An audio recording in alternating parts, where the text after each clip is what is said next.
السلام علیکم ورحمۃ اللہ وبرکاتہ۔ ڈیلی 1 پیج کے شعبے سے آج کے پیج کا نمبر ہے 144۔ سورۃ انعام، آیات ہیں 125 سے لے کر 130 تک۔ اعوذ باللہ من الشیطان الرجیم۔ فمن يرد الله أن يهديه يشرح صدره للإسلام ومن يرد أن يضله يجعل صدره ضيقا حرجا كأنما يصعد في السماء كذلك يجعل الله الرجس على الذين لا يؤمنون۔ اللہ تعالی چاہتا ہے کسی کے لیے کہ اسے راستے پر ڈالے، یعنی صحیح راستے پر، یا کہ اس کی رہنمائی کرے، رہبری کرے، تو اس کا سینہ کشادہ کرتا ہے اسلام کے لیے۔ ایک مثال، ایک پہلو کہ جو شخص رغبت رکھتا ہے، تڑپ رکھتا ہے، تو اللہ اس کے لیے راہ کھول دیتا ہے اور اسلام کے راستے پر ڈال دیتا ہے۔ اس کے مقابلے میں دوسرا، اور اللہ تعالیٰ جسے بے راہ کرنا چاہے، دیکھو یرید، تو اس کے لیے سینہ تنگ، ضیق کے معنی تنگ، حرجن یعنی بہت تنگ کر دیتا ہے۔ تو یہ تنگی کو واضح کیا جا رہا ہے، جیسے کہ چڑھے آسمان پر، فی السما، اب آسمان میں کوئی چڑھ سکتا ہے؟ یہ جس قدر دشوار ہے، اسی طرح جسے اللہ بے راہ کر دے وہ اسلام کی طرف مائل ہو، مشکل ہے۔ تو اللہ تعالیٰ اسی طرح مسلط کرتا ہے ناپاکی کو ان لوگوں پر جو ایمان نہیں لاتے۔ تو دو چیزیں یہاں بیان کی گئی ہیں کہ اللہ تعالیٰ جب کسی کو صحیح راستے پر ڈالتا ہے، اس کا سینہ کھولتا ہے، تو علم اور حکمت کی بنیاد پر کہ اس شخص میں رغبت ہے، تڑپ ہے۔ اس کے مقابلے میں ایسا شخص جس میں رغبت نہیں، تڑپ نہیں، تو اسے بے راہ کرتا ہے۔ اب جو بات خاص ہے کہ جسے اللہ بے راہ کر دے، اسے ہدایت کی طرف مائل ہونا بہت ہی دشوار ہے، ممکن نہیں۔ کیسے ممکن ہو سکتا ہے جسے اللہ نے بے راہ کر دیا؟ جیسے کہ آسمان پر چڑھنا کوئی چڑھ سکتا ہے، تو آسمان پر چڑھنا ناممکن، اور جسے اللہ گمراہ کرے اس کا ہدایت پر آنا ناممکن۔ اور مثالیں موجود ہیں، ابو لہب کی، ابو جہل کی۔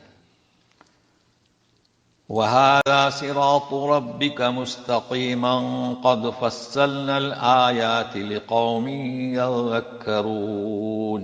یہ تیرے رب کا سیدھا راستہ ہے۔ کون سا؟ نبی کریم صلی اللہ علیہ وسلم جس کی دعوت دے رہے ہیں۔ مستقیمہ، صراط مستقیم منزل مقصود تک پہنچانے والا ہے۔ اور ہم نے تفصیل سے ہماری آیتوں کو کھول کھول کر بیان کیا ہے۔ فائدہ کون اٹھائے گا؟ ایسی قوم جو نصیحت حاصل کرنا چاہتے ہیں۔ یہ سنت الہی ہے۔ جو نصیحت حاصل ہی نہیں کرنا چاہتا، تو قرآن کھول کھول کر بیان کیا جا رہا ہے، اس میں کوئی نقص نہیں، انہی میں نقص ہے۔ تو یہ جو لقومی یذکرون جو ہے، جو نصیحت حاصل کرتی ہے قوم، ان کے لیے، یعنی ایمان لائے، اعمال صالحہ کے نصیحت حاصل کی، ان کے لیے لہم دار السلام عند ربهم وهو وليهم بما كانوا يعملون۔ سلام یعنی سلامتی کا گھر ان کے لیے ہے، ان کے رب کے پاس، اور اللہ ان کا ولی یعنی ان کا حامی ہوگا، ان کا حمایتی ہوگا، بسبب اس کے کہ جو کرتے تھے انہوں نے، جو دنیا میں کیا، ایمان لائے، اس کے لیے جو تکالیف برداشت کی، نیک اعمال کیے، اس بنیاد پر اللہ ہی ان کا حمایتی ہوگا۔ اب قیامت کے دن جو لوگ اکٹھا کیے جائیں گے، اس کی جھلک وَيَوْمَ يَحْشُرُهُمْ جَمِيعًا يَا مَعْشَرَ الْجِنِّ قَدِ اسْتَكْثَرْتُم مِّنَ الْإِنسِ وقال أولياؤهم من الإنس ربنا استمتع بعضنا ببعض وبلغنا أجلنا الذي أجلت لنا قال النار مثواكم خالدين فيها إلا ما شاء الله إن ربك حكيم عليم. جس دن ہم انہیں اکٹھا کریں گے سب کو جميعا. تو یا حرف ندا کہ اے جناتوں کی جماعت. یہاں جناتوں سے مراد جنہوں نے شیطانیت اختیار کی کہ تم نے بہت سارے ہتھیا لیے انسانوں کو. ہتھیا لیے یعنی گمراہ کیا. تو یہ کون؟ شیطان، کیونکہ جن سے شیطان بنا. انسانوں میں سے تم نے بہت سارے ہتھیا لیے. تو اب ان کے دوست کن کے؟ شیطانوں کے. وقال اولیاؤہم من الانس، یعنی انسانوں میں سے جو ان کے دوست تھے وہ کہیں گے. کیا کہیں گے؟ سنیے. مطلب شیطانوں نے انسانوں میں سے ہتھیا لیے، تو انسانوں میں سے جو ان کے دوست تھے وہ کہیں گے، من الانس ہے، ربنا یعنی یا ربنا ہمارے رب، استمتع بعضنا ببعض یعنی ہم ایک دوسرے سے ہم نے فائدہ اٹھایا اور ہم پہنچے اس مدت کو جو تو نے ہمارے لیے مقرر کی. یہاں تک ان کا اعتراف ہے. فائدہ کیا اٹھایا؟ انہوں نے شیطان کو اپنا متبوع بنایا، وہ خوش ہوئے. اور جن کی تابعداری کی شیطانوں کی، یہ ان کے شاگرد بنے تو وہ ان سے خوش ہوئے. ظاہر ہے کہ کسی کو بڑا بناؤ، کسی سے سیکھو، ایک دوسرے کے فائدہ ہی ہوتا ہے. مطلب دنیاوی فائدہ. تو ہم نے فائدہ اٹھایا. جی وہ اعتراف کریں گے تو جواب ملے گا قال النار مثواکم، تمہارا ٹھکانہ آپ کیا؟ جہنم یا دوزخ یا آگ، ہمیشہ اس میں رہیں گے. الا ما شاء اللہ، مگر ہے کہ اللہ چاہے. اور تیرا رب حکمت والا اور علم والا ہے. تو یہ مشیت یہاں جو ہے نا، الا ما شاء اللہ، اسے سمجھنا ہے. وہ اللہ کی مشیت کفار کے لیے کیا ہے؟ جہنم کا دائمی عذاب. تو پھر یہاں جو فرمائے کہ اللہ ماشاء اللہ، یہ مطلق ہر کام اللہ کی مشیت پر ہی ہوتا ہے، اس کی مشیت غالب رہتی ہے. جی تو یہاں اللہ کی مشیت یہی ہے کہ یہ جو مجرمین ہیں ان کے لیے جہنم کا دائمی عذاب. یہی متعدد بار کلام پاک میں آیا ہے، تو اسے نوٹ کر لیں. جی مزید سنیے. وَكَذَلِكَ نُوَلِّي بَعْضَ الظَّالِمِينَ بَعْضًا بِمَا كَانُوا يَكْسِبُونَ. اب یہاں شیطان اور ان کے پیروکار.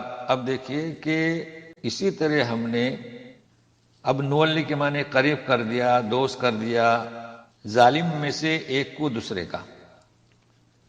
اب دیکھیے شیطانوں کے دوست کون بنے؟ انسان، انسانوں کے شیطان، تو قریب ہو گئے نا. تو اسی سے ولی نولی. تو ترجمہ ہم نے اسی طرح قریب کیا، اسی طریقے سے حمایت والا بنایا. جو ظلم کرتے ہیں ایک کو دوسرے کا، بسبب کیوں؟ جو کرتوتے کرتے تھے. پھر ندا کے ساتھ یا معشر الجن والانس الم یأتکم رسل منکم یقصون علیکم آیاتی وینذرونکم لقاء یومکم هذا قالوا شهدنا على انفسنا وغرتهم الحياة الدنيا وشهدوا على أنفسهم أنهم كانوا كافرين. اے انسانوں اور جناتوں، یا پہلے جنات کا ترجمہ کریں، جناتوں اور انسانوں، کیا تمہارے پاس تمہیں میں سے رسول نہیں آئے؟ رسول جمع ہے، جو ہمارے احکام بیان کرتے تھے. اب دیکھیں یقصون علیکم آیاتی، یتلون نہیں ہے. اگر یتلون ہوتا تو آیات ہماری سناتے تھے پڑھ کر. یقصون ہے تو آیت کا ترجمہ کریں گے احکام، یعنی آیاتی، میری آیت یعنی میرے احکام. اور نہیں ڈراتے تھے تم کو اس دن کی ملاقات سے. تو یہ عطف ہے علم پر، علم یاتکم تو وینذرونکم، یعنی کیا تمہیں نہیں آگاہ کرتے تھے؟ تو کیا جواب دیں گے؟ قالوا شہدنا علی انفسنا، اللہ کہتے ہیں کہ ہم نے اپنے آپ پر اقرار کر لیا کہ ہاں اقرار کیا انہوں نے. اب ان کے تعلق سے اللہ تعالیٰ بیان کرتے ہیں کہ دنیاوی زندگی نے انہیں فریب میں ڈال دیا.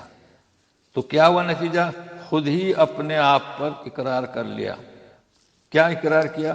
انہم کانوا کافرین، کہ وہ کافر تھے. تو دیکھیے اس صفحے میں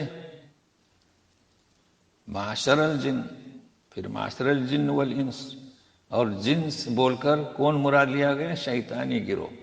کیونکہ سارے جنات تو شیطان نہیں ہیں، ویسے تو انسانوں سے بھی شیطان ہوتے ہیں، اس کو بھی ملحوظ رکھیں اور ان کا مکالمہ دیکھیں قیامت کے دن. تو یہ اعتراف کریں گے، اقرار کریں گے، مگر یہ اس کا کوئی فائدہ نہیں. تو انشاءاللہ پھر ملتے ہیں. والسلام علیکم ورحمۃ اللہ وبرکاتہ.